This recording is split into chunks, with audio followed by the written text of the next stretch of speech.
అలాంటి మహత్తరమైన ప్లేస్గా మనం తయారు చేయాలనుకున్నాం.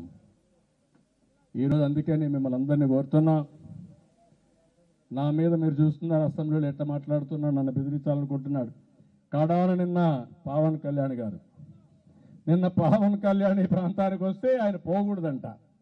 ముఖ్యం ముళ్ళు, ఆ ముళ్ళన్నీ అడ్డం పెట్టాడు, అంటే కంచేశాడు. ఈయన ముఖ్యమంత్రి ఆకాశం నుంచి ఊడిపడ్డాడు. నువ్వు కూడా పాదయాత్ర చేసేటప్పుడు నేను నీకు అడ్డం పెట్టుంటే, ముళ్ళ కంచె పెట్టుంటే తిరిగేవాడిగా నువ్వు.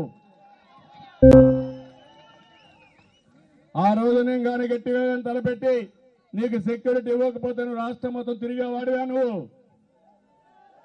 నీ అంత పిరికివాడు పోలీసులు అడ్డం పెట్టుకొని నువ్వు చేయాలనుకున్నావు, కానీ నాకు పోలీసులు అవసరంలా. ప్రజలే నాకు పోలీసు, ప్రజలే నాకు బలం.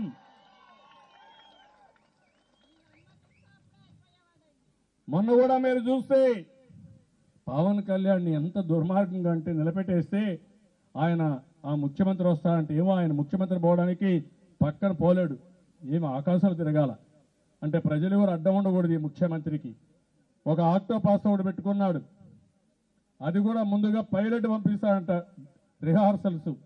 నీకు ప్రాణం పైనంత పిరికితనం ఉంటే మా ప్రాణాలతో ఆడుకుంటావు నువ్వు.